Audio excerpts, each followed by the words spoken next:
하나님 말씀은 구약성경 욥기 20장 12절에서 16절까지입니다.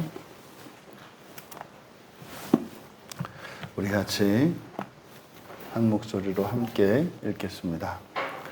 그는 비록 악을 달게 여겨 혀 밑에 감추며 아껴서 버리지 아니하고 입 천장에 물고 있을지라도 그의 음식이 창자 속에서 변하며 뱃속에서 독사의 쓸개가 되느니라. 그가 재물을 삼켰을지라도 토할 것은 하나님이 그의 배에서 도로 나오게 하심이니 그는 독사의 독을 빨며 뱀의 혀에 죽을 것이라. 아멘. 악에 대한 착각과 결말이라는 제목으로 말씀의 은혜를 나누고자 합니다. 12절의 시작도 만약 문머라면이라고 하는 조건 접속사로 시작을 합니다. 그래서 12절을 번역하면 만일 악이 그의 입에 달다면 그는 그것을 혀 아래 숨길 것이다. 그러니까 만약에 이제 악이 누구든지 이렇게 악이 입에 달면 그것을 달면 삼킬 거다. 뭐 우리말식으로 표현하자면 그런 의미입니다. 그러니까 소발은 과거 욥의 그런 선한 행위들이 보기에는 이제 선해 보였어도 사실은 그게 뭡니까? 요거를 달게 보인다. 이렇게 얘기를 한 거죠. 그것이 입에 달았다. 그러니까 욥이 보기에 그는 선한 것으로 여겼을지라도 실상은 이렇게 악했다고 주장을 하는 겁니다. 그러니까 지금 결과론적으로 이제 지금 욥의 친구들이 펼치는 모든 이 주장의 근거는 전부 이제 그 논리는 결과론적인 거예요. 그러니까 지금 욥이 망한 상태이기 때문에 욥이 악했기 때문에 그렇게 망했다라고 하는 논리를 가지고 결과론적 논리를 가지고 설명을 하고 있습니다. 그러니까 지금 망한 욥으로 보니까 욥이 과거에 행했던 그 선한 행위들 그것을 여기서 이제 달게 여겼다. 만일 그것이 달다면 그것을 혀 아래 숨길 것이다. 그 일을 계속했다는 거죠. 하지만 이 소발의 주장은 잘못된 것입니다. 매우 잘못된 것입니다. 이것은 마치 인생을 살아가면서 이런 환난과 고난을 겪고 있는 신자들을 바라볼 때 적지 않은 사람들이 이런 결과론적 논리로 상황을 잘못 이해하는 경우가 있죠. 그렇게 따지면 뭐 세상에서 가장 악한 사람 중에 한 사람이 예수님 아니겠어요?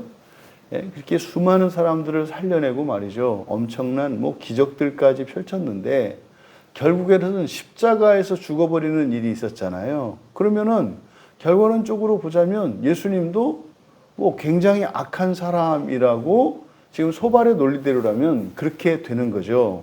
근데 그럴 리가 없지 않습니까? 그러니까 소발의 주장은 잘못된 것임에 틀림이 없습니다만 그래도 왜 그들의 말을 왜 성경에다 기록하고 있는가? 그래서 욥기에 등장하는 모든 등장인물들의 말이 적용이 잘못되었고 크게 오해하고 있습니다만 하지만 그들의 말 속에는 분명한 하나님의 계시가 있는 거예요. 그럼 지금 여기서는 바로 악에 대한 인간의 착각과 또 그 악의 결말이 어떠한가를 우리가 교훈을 얻을 수 있다. 지금 13절에서는 이제 12절에 쭉 이어지는 겁니다. 그러니까 만약에 악이 그의 입에 달다면 첫 번째로 혀 아래 숨길 것이고 두 번째로 그것을 아낄 것이고 13절에 아껴서 이렇게 돼 있지 않습니까? 아낀다라는 것이요. 아낄 것이고 그리고 그것을 버리지 않을 것이고 그리고 네 번째 입 천장에 물고 있을 것이다. 이게 지금 악에 대한 인간의 착각입니다. 그러니까 지금 이것은 욥에게 적용하는 것은 잘못된 것이지만 사람이 악을 저지를 때 바로 이런 착각을 한단 말이에요. 악을 저지를 때 그것이 선한 모양을 하고 있기 때문에 오히려 그것을 아끼고 그것을 포기하지 않을 것이고 오히려 그걸 어떻게 해서라도 보존할 거라는 거예요. 이게 사람의 악에 대한 착각입니다. 우리가 지금 염두에 두고 있는 것은 이렇게 눈에 보아서 뭐 이렇게 선하고 악한 것이 명확하게 구분되는 그런 경우를 말하는 게 아니죠. 뭐 사람을 죽이고 말이죠. 도둑질을 하고 말이죠. 뭐 이런 것을 지금 이야기하는 것이 아니라 우리들이 선과 악에 대해서 이야기할 때 가장 기본적인 전제는 신앙을 전제로 하고 있는 거예요. 우리들이 성경을 보는데 큰 맹점이 무엇이냐면 성경을 통해서 예수를 믿는 사람과 믿지 않는 사람을 자꾸 구분하려고 하는 이런 매우 잘못된 생각을 해요. 성경 자체를 이미 성경을 펴는 순간 그 사람은 이미 예수를 믿는 사람이고요. 이미 구원 안에 있는 사람이에요. 그런데 하나님께서 기뻐하시는 선한 길로 구원의 길을 가는가 아니면 사서 고생하는 그런 험난한 구원길을 가고 있는가를 판단하는 거지 예수를 믿느냐 안 믿느냐를 판단하는 게 아니다. 근데 우리들이 가지고 있는 이 편협하고 잘못된 구원관, 그러니까 하나님이 주시는 그 구원의 길을 바른 구원의 길을 가는 사람들이 적고 길이 좁다는 것을 마치 구원 자체에 이르는 것이 특수한 어떤 소수의 몇몇 사람들에게만 가는 것 같은 이런 잘못된 구원관으로 인해서 성경을 통해서 진짜와 가짜, 그러니까 예수를 믿는 사람과 믿지 않는 사람을 구분하려고 하는 시도가 그런 건 뭡니까? 어느 집 족보를 펴놓고 말이죠. 이 중에서 가짜가 누군지 찾아내는 이런 말도 안 되는 생각을 하는 거죠. 그러니까 지금 여기서 말하는, 그러니까 성경에서 말하는 선악이라고 하는 것은 예수 그리스도를 믿음으로 말미암아 구원을 얻은 이들 가운데에서 정말로 하나님이 기뻐하시는 영광스럽고 복된 길을 가는 자들과 그렇지 않고 오히려 환난과 역경과 시련을 지나서 뭐 심한 경우에는 지옥에까지 거쳐서 가게 되는 이들에 대한 이야기란 말이에요. 그러면 지금 여기서 말하는 이렇게 악을 행한다라고 할 때 이 악을 행하는 사람, 악인들은 누구겠습니까? 이거는 오늘 우리들로 적용을 하자면 그리스도인이에요. 그리스도인으로서 선한 길이 아니고 악한 길을 가는 걸 말하는 거죠. 악한 길을 가는 그 사람들에게는 그 길이 어떻다? 마치 입에 단 것과 같이 좋아 보인다 이 말이에요. 그러니까 여기서 이 악, 그러니까 사람 눈에 좋아 보이는 악, 이것은 이제 사람에 따라 다를 수 있습니다. 이것을 그냥 우리의 신앙생활을 그냥 일반화시켜서 그냥 뭐 정상이라고 하는 막연한 기준을 우리가 상정하고 사실 정상이라는 게 그게 없는 거거든요. 뭐가 정상이에요? 기준에 따라 다 다르거든요. 근데 우리가 이제 편의상 무엇을 설명하려면 그 기준점을 잡아야 되니까 그냥 상식과 같이 그냥 정상, 뭐 이렇게 정상의 기준으로 놓고 보았을 때 넘치거나 모자라는 사람들이 있잖아요. 그랬을 때 그럼 사실은 어느 누구도 거기 속하지 않는 건 없거든요. 그러면 우리들도 어떤 것은 선한 것이 있고 어떤 것은 악한 게 있어요. 우리들 자신에게는. 그런데 악한 것이 악한 모양을 하고 있는 게 아니라 선한 모양을 하고 있다는 거예요. 그러니까 이제 우리나라의 그리스도인들의 경우에 보면은 이게 이제 아주 넘치는 경우, 이게 이제 악한 거거든요. 근데 그게 선해 보여요. 이게 잘하는 것처럼 보인다 이 말이에요. 또 어떤 사람에게는 이렇게 모자라고 하는 이것이 그 사람 입장에서 그걸 정상이라고 보는 거죠. 그러니까 나의 정상과 실상 사이에 구분하기가 어려워요. 그러니까 대부분 문제는 뭡니까? 넘치는 거를 모자란다고 생각하고 모자란다는 거를 넘친다고 생각하는 게 문제거든요. 그러니까 넘치는 부분은 좀 줄여야 되는데 모자란다고 생각하고 계속해요. 왜 그럴까요? 넘치는 거는요, 그만큼 잘하고 자신감이 있기 때문에 그래요. 편하고 익숙하니까. 그러니까 편하고 익숙하는 건 뭐 원 없이 더 하고 싶은 거죠. 근데요, 뭐 이 정도는 충분하다, 이건 정상이다 라고 생각하는 것은 뭐예요? 그건 되게 모자라는 거예요. 이게 모자라는 부분은요, 한계가 그 아래에 있기 때문에 사실은 그게 넘치는 것을 100만큼 하는 것보다 모자라는 것을 10만큼 하는 것이 훨씬 더 어렵게 느껴지거든요. 그러니까요, 아예 안 돼, 이거는. 안 되는 거니까, 이거는 최선이야 라고 생각한다, 이 말이죠.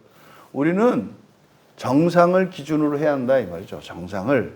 그러니까 지금 여기서 말하는 악이 그의 입에 달다면이라고 하는 이것을 우리가 우리 개인에게 적용을 한다면 최선으로 봐야죠. 내가 생각하는 최선, 내가 생각하는 최선, 이것을 악으로 보는 거고, 달다면이라고 하는 것은 아니죠. 그걸 나의 최선이라고 하면 안 되겠고, 내 기준의 선이죠. 내 기준의 정상, 내 기준의 정상치, 이게 이제 악이죠. 근데 그게 달게 여긴다면 그걸 최선이라고 생각하는 거죠. 그랬을 때 그거를 끝까지 고수한다 이 말이에요. 안 바꾼다 이 말이에요. 이게 이제 사실은 목양이 필요하고 목사가 필요한 거죠. 목사들은 뭐 다른 일 안 하잖아요. 그냥 성경 보고 기도하고 뭐 이런 일만 하니까 머리가 그쪽으로만 이렇게 발달을 해요. 이렇게 이건 이제 영적이다 이렇게 얘기를 하는데, 그래서 그런 거를 기준을 얘기해 준단 말이죠. 그랬을 때 어떻다? 받아들일 수가 없다고요. 이게 맞는데 라고 한다 이 말이에요. 하지만 이어서 14절에 그의 음식이 창자 속에서 변하며 뱃속에서 독사의 쓸개가 되느니라. 그래서 이제 음식, 레헴, 베들레헴 할 때 레헴, 이 빵이거든요. 뭐 이제 음식이라고 할 수 있죠. 그의 빵이 창자 속에서 변하며, 이제 변한다라고 하는 것은 이게 변질되는 거예요. 창자 속에서 변질되어, 그리고 뱃속에서 독사의 쓸개가 되느니라 이렇게 되어 있는데, 이때 독사라고 번역한 데는 이게 이제 아무래도 그 독사 가운데 특정한 코브라로 이제 번역이 돼요. 이게 코브라인 것 같다 그래요. 코브라의 쓸개라기보다는 독이죠. 그러니까 아주 맹독을 말하는 겁니다. 그래서 코브라의 독이 될 것이다. 뭡니까? 이건 지금 소발이 욥의 비참한 현재에 대한 이야기인 거죠. 그러니까 과거 욥이 행했던 그 선한 행실들과 뭐 동서고금을 통해서 그렇게 사람들에게 칭송을 받고 했던 욥의 위대하고 거룩하고 선하고 인격적이었던, 그리고 도덕적이었던, 그리고 종교적이었던 그 삶을 얘기하는 거예요. 그것이 창자 속에서 변질되고 뱃속에서 코브라의 독이 될 것이다. 결국은 어떻게요? 악은 악으로 드러나게 돼 있다는 거예요. 겉으로 번지르해가지고 뭐 마치 그냥 지가 하나님 앞에서 하나도 뭐 죄 지은 게 없고 뭐 그냥 이런 것 같았었지만, 결국 그게 보이지 않는 중에 악은 악으로 드러난다는 거죠. 그런 겁니다.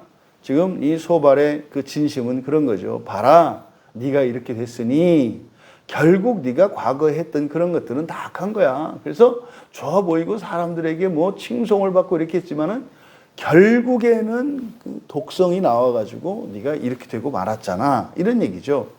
여기서 우리가 얻을 수 있는 교훈은 뭐겠습니까? 입에서 아무리 달게 느낄지라도 독은 독일 뿐이에요. 그래서 악은 어떻다? 반드시 해를 입게 되어 있다. 뭐 요 얘기를 하는 거죠. 그런데 이게 어떻게? 모르는 사이에 보이지 않게 변하게 된다는 거죠. 그러니까요, 일만 악이라도, 악은 모양이라도 버려라. 왜요? 결국에는 해를 입게 될 거기 때문에. 그러니까 우리들이 이 성경을 보면서 생각하는, 그러니까 하나님에 대해서 오해하는 것 중에 한 가지. 마치 하나님이 심판관으로서 우리가 어떻게 하나 두고 봤다가 잘못하면은 몽둥이로 후려칠 것 같은 이런 감시받는 생각. 그거 아니죠. 이미 다 길을 깔아 놓으신 거죠. 이렇게 우리 앞에. 그것을 따먹으면, 먹지 말라고 한 그것을 따먹으면, 하지 말라고 하는 것을 하면 거기에는 이미 죽음이 매복되어 있는 거거든요. 그러니까 했기 때문에 이렇게 되는 것이 아니라, 이것은 우리는 인과론적으로 생각을 합니다만, 그게 인과론이라고 하는 것은 이미 지어진 거죠. 하나님이 굳이 심판하거나 이렇게 하는 것이 아니라 이미 지어진 거예요. 그러니까 하지 말라고 하는, 하나님이 하지 말라고 하시는 것을 했을 때 거기에는 반드시 사망과 저주가 깔려 있는 거예요. 그게 어떻게 해요? 입에 달게 보인단 말이에요. 예, 하와가 그걸 왜 따먹어요? 예, 먹지 않을 수가 없는 거예요. 먹지 않을 수가. 하지만 그 뒤에는 분명히 하나님이 사망을 선언해 주셨고 거기 저주가 있단 말이죠. 뭐 이걸 얘기를 하는 거죠. 이어 15절에 그가 재물을 삼켰을지라도 토할 것은, 이게 정말 이제 이 이야기를 읽으면서 이 사람 안에 있는 그 증오심과 시기심, 그리고 이런 악감정이라고 하는 것이 사람을 얼마나 악하게 변질시킬 수 있는가를 보여줘요. 그러니까 그가 재물을 삼켰을지라도 토할 것은 하나님이 그 입에서 도로 나오게 하시며, 지금 악에 대해서 지금 아주 멋들어지게 연설을 하는 것처럼 소발이 말을 하고 있는데, 물론 우리들에게는 악에 대한 이런 지혜를 줍니다만 15절의 얘기가 뭡니까? 그가 재물을 삼켰을지라도 토할 것은, 여러분, 재물을 삼켰을지라도 토할 것은, 이것은 과거 욥이 가지고 있던 재산을 말하는 거죠. 그가 누렸던 엄청난 부를 이렇게 얘기를 하는 거죠. 재물을 삼켰을지라도 뭐 했다? 토할 것은. 지금 다 망했잖아요. 그걸 누가 한 거다? 하나님이. 하나님이 그의 배에서 도로 나오게. 여러분, 아주 좋은 음식을 잘 먹었는데 말이죠. 비싼 음식을 잘 먹었는데 누가 와가지고 강제로 배를 눌러서 그 음식을 토하게 한다는 거예요. 그러니까 지금 하나님이 욥이 너무 악하니까 욥의 인생에 개입하셔서 그의 재물을 다 없애버렸다고 말씀을 하시는 거죠. 그러니까 지금 얼마나 무서운 얘기입니까? 욥이 당하고 있는 이 환난을, 이걸 지금 하나님의 정의의 심판이다, 뭐 이렇게 얘기를 하는 거거든요. 근데 여기서 또 우리가 얻을 수 있는 교훈이 뭡니까? 예, 악을 행하면 악으로 인해서, 그 악으로 인해서 재물은 좋은 거잖아요. 재물 자체는 좋은 거다 이 말이에요. 재물 때문에 우리의 마음이 흔들리니까 문제지. 그러니까 이 재물, 즉 좋은 것도 악으로 인해서 잃어버리게 될 거다. 토하게 될 거다. 무슨 말입니까? 악을 행하게 되고요. 악한 가운데 있으면은 하나님이 주시는 복도 못 누려요. 안 보이거든요. 느껴지지 않거든요. 오히려 그것이 자신이 고통스럽게 여기는 그를 극대화시키거든요. 그 얘기를 하는 거죠. 그리고 그렇게 되는 이유가 뭐예요? 하나님이 그의 배에서 빼내실 거다. 강제적인 거라는 거예요. 강제적으로 그렇게 하실 거다. 하나님의 공의를 위해서 독을 빼내기 위해 함께 빼내야 된다. 그러니까 이거를 이제 우리가 바꾸어 보면, 우리 자신에게 바꾸어 보면 우리에게는 악한 본성이 있어요. 없는 사람이 없어요. 그래서 하나님이 우리의 본성을 바꾸시고 거룩하게 하실 때 우리는 반드시 그를 기쁘고 감사하게 받는 게 아니라 뭐예요? 그걸 오히려 고통을 느끼고, 오히려 하나님이 나에 대해서 이렇게 폭력을 느끼는 것처럼 폭력적으로 느껴진다 이 말이에요.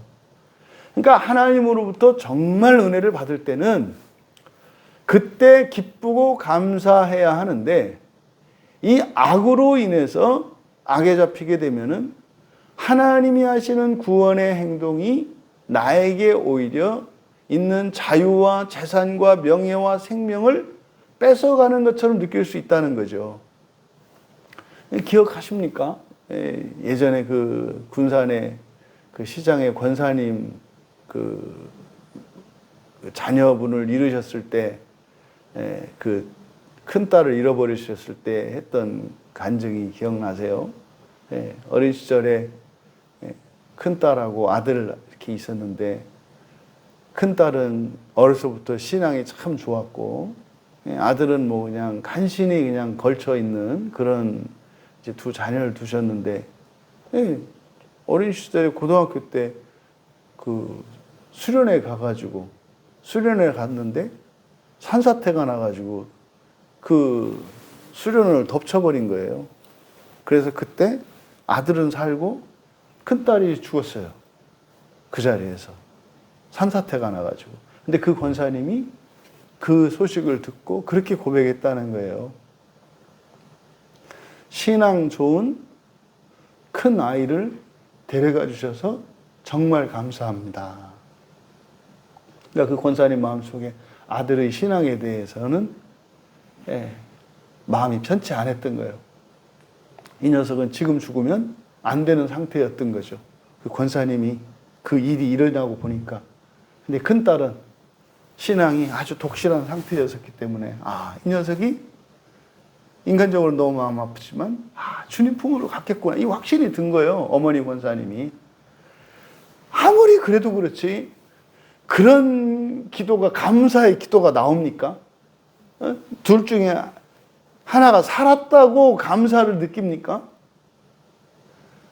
둘 중에 하나가 죽어서 우리가 하나님을 원망하고 떠나고 괴로워하지? 근데요, 똑같은 사건에서 정반대의 일이 일어나거든요. 하나는요, 신앙을 버리고 하나님 떠나요.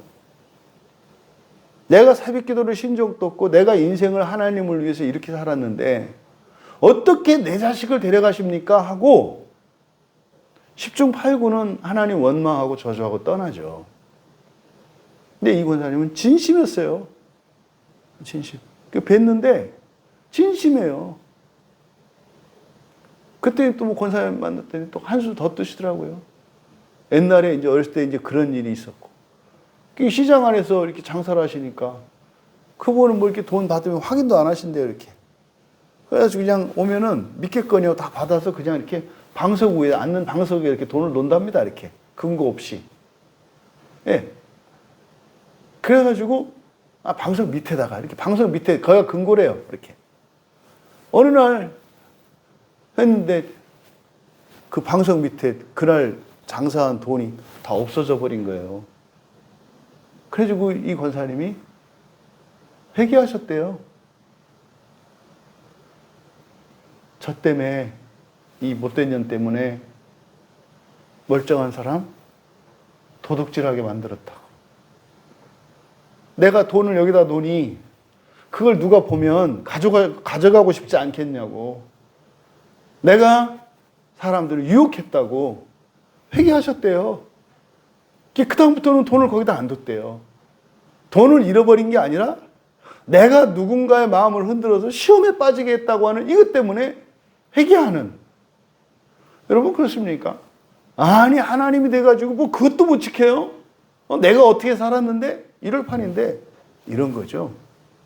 여러분 지금 여기서 일어나는 욥이 환난을 겪고 있었을지라도 사실은 이 환난 속에서 얼마든지 욥이 기뻐하고 감사할 수 있고 반대로 친구들이 지금 욥을 악인으로 규정하고 그를 정죄하고 오히려 이렇게 그냥 매도하는 이런 상황이지만 여기서 사실은 이런 가운데에서도 하나님의 선하심을 욥에게 이야기하고 욥을 격려하고 오히려 믿음이 강화될 수 있고 또 정반대로 이와 같이 지금 욥의 친구들은 점점 악해지고 있잖아요. 여러분 우리가 이걸 잊지 말아야 합니다. 절대로 현재의 상황 속에서 일어나는 번영과 실패와 가난과 질병과 건강이라고 하는 이런 것들이 하나님을 향한 나의 마음에서 조금이라도 멀어지거나 흔들어지면 안 돼요. 이게 관계라고요. 좋은 일이 있다 그래서 안 좋은 일이 있다 그래서 관계의 길이가 길어지고 그러니까 멀어지고 짧아지고 이런 일이 있으면 안 되는 거예요.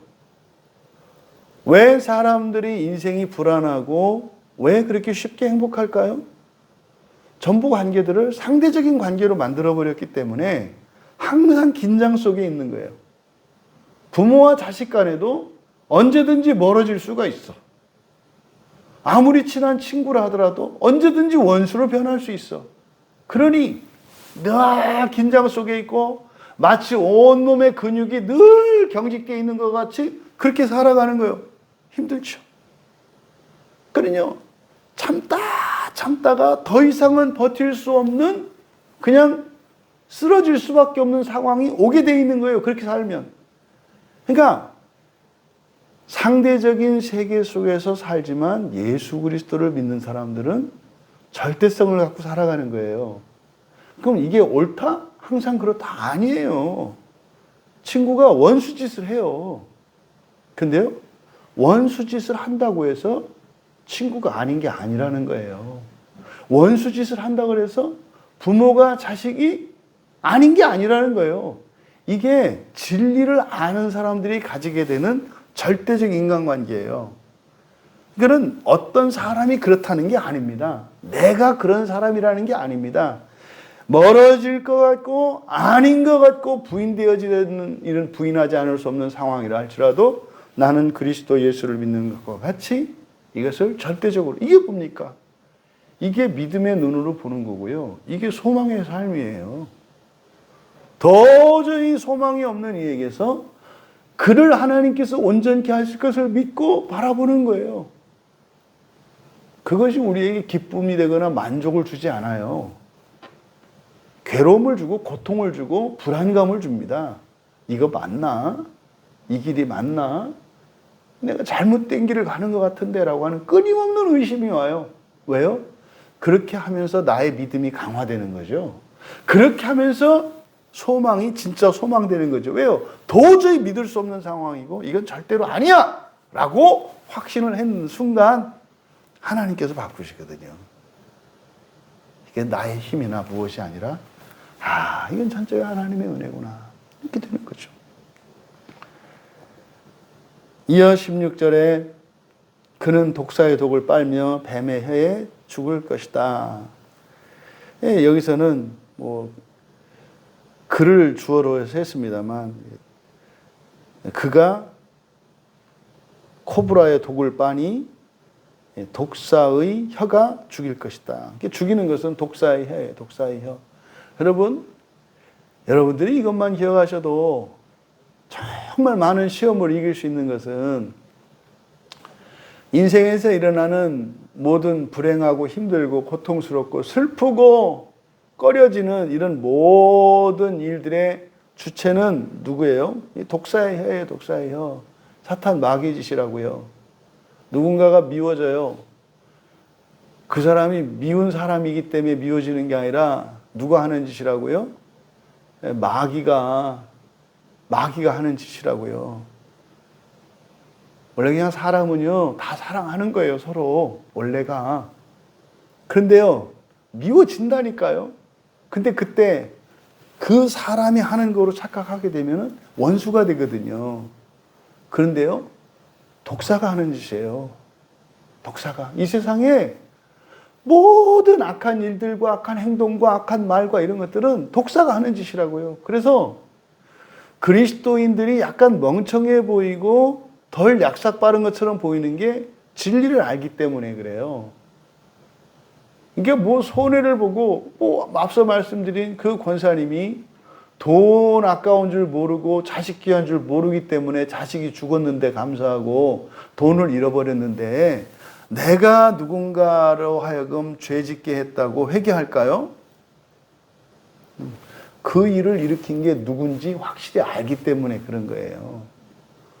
돈을 훔쳐간 게 누군지는 모르겠지만 그 돈을 훔치는 그 행동을 한 주체가 죄며 이것이 악한 영들에 의해서 일어난 것임을 알기 때문에 거기에 미움이나 원망이나 이게 생기는 게 아니라 오히려 훔쳐간 그 사람을 측은히 여기면서 오히려 그 사람에게 내가 죄를 짓게 해서 잘못했다고 죄송하다고 하나님께 기도하는 거예요. 산사태가 일어나서 그 신앙이 좋고 그렇게 믿을 만한 딸이니 얼마나 착하고 얼마나 귀했겠어요. 우리는 어떻게 해요? 이왕 데려갈까 하면 그 못돼 먹은 그놈의 새끼를 데려갈 것이지 어떻게 그렇게 착하고 믿음 좋은 딸을 데려가실 수가 있어요? 하나님 이렇게 하거든요. 왜요? 하나님이 하신 게 아니라 누가? 악한 자가 한 것인 걸 알기 때문에 그러니까 하나님이 하실 거면은 어떻게 그렇게 선택하냐는 거예요. 왜 좋은 걸 뺏어가냐는 거죠. 덜 좋은 걸 뺏어가셔야지 이렇게 나오는 거죠. 여러분, 여기서 우리가 얻을 수 있는 교훈, 이런 독은 전부 독사로부터 나오는 거예요. 모든 독은 독사로부터 나오는 거예요. 하나님에게서는 도끼가 없어요. 하나님에게서는. 주일에 말씀드렸잖아요. 신앙과 팬덤을 혼동하지 말라고. 예수를 믿는다고 교회에 있는 많은 사람들 가운데 신앙이 아니라 팬덤을 가지고 있는 사람들이 상당히 많아요. 신앙인지 팬덤인지 구분 못해요. 하는 행동을 봐서는.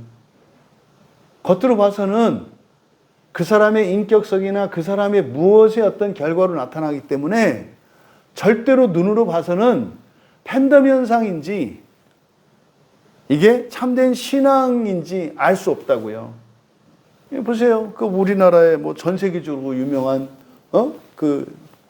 뭡니까 남자 청년들이 이렇게 모여서 있는 그 뭐 BTS인가 뭐 이렇게 있잖아요. 거기에 그 암이라고 하는 그 팬들이 있잖아요. 전 세계에 걸쳐서. 그 사람들을 교회 열심히 다니는 사람 생각해 보라고요. BTS를 교회로 바꾸고 목사로 바꾸고 그리고 그 사람들이 모여서 모이는 콘서트나 이거를 예배라고 생각을 해보라고요. 그럼 그 사람도 어떻게 해요? 외국으로까지 비행기표 끊어서 그것도요, 앞다퉈서 비행기 타고 쫓아다녀요. 이게 팬덤이에요. 우리의 신앙이 팬덤, 원래 팬덤이라는 게 광신도라는 뜻이거든요, 원래. 이게 광신도라는 말이 그렇게 이제 적용이 된 거죠. 그래서 참된 신앙과 이 팬덤을 잘 구분해야 돼요. 근데 이번에 깨닫게 게 놀라울 정도로 우리나라의 많은 사람들이 교회 안에 있는 많은 적지 않은 사람들이 신앙이 아니라 팬덤을 가지고 있는 경우가 많아요. 여러분, 팬덤과 신앙의 차이가 뭘까요? 주도권과 내용이에요. 팬덤을 가지고 있는 사람들은요, 그 내용이 사랑이 아니라 증오입니다. 겉으로는 사랑으로 보여요. 근데요, 만약에 이 팬덤에 참여하고 있는 팬덤을 가진 사람의 감정이 변하면 순식간에 우상같이 여겼던 사람이 이제는 증오의 대상이 돼버려요. 왜 이게 가능할까요? 주권과 주도권을 내가 쥐고 있기 때문에 그래요. 신앙은요, 주님이 주도권을 쥐고 있는 거예요. 그래서 거기에는 뭐만 있어요? 사랑만 있어요. 그러니까요, 돈을 잃어버렸는데, 내 자식이 죽었는데, 거기서 사랑이 피어나요. 근데요, 팬덤이게 되면은요, 팬덤을 가지고 있는 사람들은 하나님이 은혜를 주셔도 그것이 오히려 화를 내고 원망하고 불평해되는 이유가 돼요. 그래서 여러분, 심각할 정도로 우리나라에서 일어나고 있는 이 팬덤 현상이 교회의 세속화와 부패성 때문이다 그랬잖아요. 근데 지금 한국 교회를 진단할 수 있는 한마디가 팬덤이라고 저한테는 여겨지는 거예요. 지금 여러분, 이들이 왜 이렇게 욥의 친구들이 그렇게 욥을 좋아했던 사람들이 그럼 이들이 왜 욥을 이렇게 공격하게 됐을까요? 이들은 욥과 막역한 친구였어요. 진정한 신뢰의 관계였어요. 근데 그들이 가졌던 것은 믿음이 아니라 뭐였어요? 팬덤이었던 거예요. 팬덤이었던 거예요. 죽고 못 사는 친구인 줄 알았는데 천하의 가장 악랄한 원수가 돼서 저주를 해요. 이게 팬덤이었던 거예요. 왜 부부 사이의 가족관계 안에서 그런 일이 일어날까요? 그렇게 죽고 못 살던 사람이 철천지 원수로 여기고 보기만 해도 생각만 해도 미울까요? 팬덤이기 때문에 그래요. 여러분, 우리의 신앙과 팬덤의 관계는 우리가 맺고 있는 모든 관계가 참된 것인지 거짓인지를 보여주는 거예요. 팬덤은요, 나밖에 없는 거예요. 팬덤은. 엄청난 무리가 모여서 누군가를 환호하지만 사실은 거기에 모여있는 엄청난 무리들은 다 나밖에 없는 사람들이에요. 글쎄요, 언제든지 상대방을 증오의 대상으로 삼을 수 있는, 그래서 이런 팬덤 현상이 교회 안에서 일어났던, 이 교회 역사 속에 일어났던 첫 번째 대표적인 사건이 세례 요한을 죽이고 예수 그리스도를 죽이고 예수님의 사도들을 죽이고 역사적으로 전쟁을 일으키고 교회가 교회를 공격하고, 이것이 전부 팬덤 현상이었다. 여러분, 이 악에 대한 소발의 교훈을 통해서 우리들의 신앙을 점검해 볼 수 있었으면 좋겠습니다. 그리고 우리가 맺고 있는 모든 관계를 다시 한번 점검해 볼 수 있었으면 좋겠습니다. 만약에 지금까지 나의 신앙이 참된 신앙이 아니라 팬덤이었다면 상관없습니다. 오늘 당장이라도 그것을 하나님이 참된 신앙으로 바꿔주실 것이니까. 바꾸는 핵심이 뭐다? 상대적인 것을 절대적인 것으로 바꾸어라. 주도권을 내가 아니라 주님께 맡겨라. 증오심이 아니라 사랑으로 바꿔라. 팬덤은 참된 신앙의 뒷면입니다만 뒤집으면 그것이 참된 신앙으로, 참된 관계로 바뀔 수 있습니다. 소발의 이 악담과 저주에 담겨있는 그것을 하나님이 사랑으로 바꾸실 수 있듯이 우리 안에 있는 모든 악을 선으로 바꾸시고 우리에게 있는 거짓과 허위들을 진실과 실제로 바꾸시는 은혜가 우리 모두에게 있기를 주님의 이름으로 축원합니다. 존귀하신 하나님, 절대적으로 저희들은 구원이 필요한 자들인 것을 늘 잊지 않게 하여 주시고, 어떤 경우에라도 우리가 누군가를 미워하거나 슬퍼하거나 외로워하거나 괴로워할 것이 아니라 모든 상황 속에서도 언제나 감사할 수밖에 없는 것이 저희들인 것을 깨닫게 하여 주셔서 저희들의 마음을 틈타는 저 사단 마귀가 우리의 마음속을 분탕질하여 이 근본 감정들을 거짓으로 일으켜 우리의 마음의 평화를 빼앗고 하나님으로부터 우리를 멀어지게 하고 사랑하는 이들로부터 홀로 되게 하는 이 거짓의 속임에서 벗어나게 하여 주셔서 환경이 변할지라도 상황이 바뀔지라도 변치 않는 순결한 그리스도인으로 살아갈 수 있도록 은혜를 내려 주시옵소서. 감사하며 예수님의 이름으로 기도하옵나이다.